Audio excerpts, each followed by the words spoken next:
নমস্কার বন্ধুরা, রকমারি রান্নাঘরে তোমাদেরকে স্বাগত। আবারও চলে এসেছি আরেকটি রেসিপি নিয়ে, ফুলকপি, আলু আর ট্যাংরা মাছের ঝোল। চলুন বন্ধুরা দেখা যাক আজকে আমার রেসিপিটা। ফুলকপি আর আলু ট্যাংরা মাছের ঝোল বানানোর জন্য নিয়ে নিয়েছি ফুলকপি আর আলু। আমি সব কিছু মাঝারি সাইজের মতন কেটে নিয়েছি।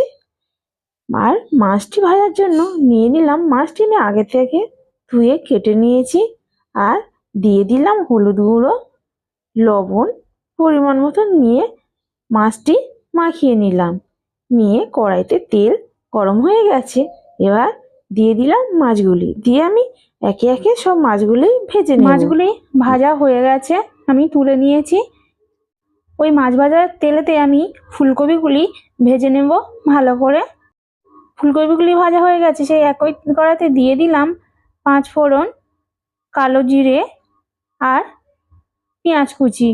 দিয়ে একটু নাড়াচাড়া করে দিয়ে দিলাম টমেটো কুচি।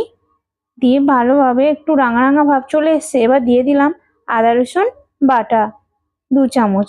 দিয়ে একটু ভালোভাবে নাড়াচাড়া করে নেব।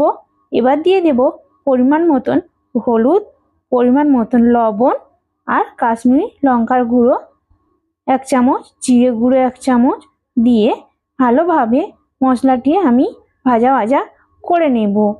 মশলাটি একটু ভাজা ভাজা হয়ে গেছে, এবার দিয়ে দিলাম আলু আর মশলাটি ভালোভাবে মিশিয়ে গেলে এবার দিয়ে দিলাম জল দিয়ে কিছুক্ষণ আমি ঢাকনা দিয়ে ঢেকে দিলাম সিদ্ধটি হওয়ার জন্য। কিছুক্ষণ পর ঢাকনা খুললাম, তরকারিটি ফুটতে শুরু করেছে।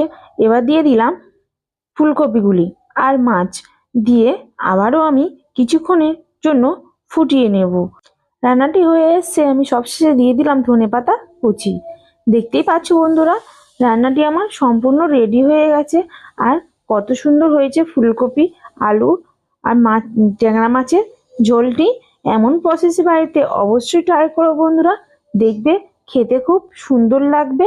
আর আমার ভিডিওটি ভালো লাগলে বন্ধুরা লাইক অ্যান্ড সাবস্ক্রাইব করে দিও, আর কমেন্ট করতে ভুলো না কেমন হয়েছে রান্নাটি।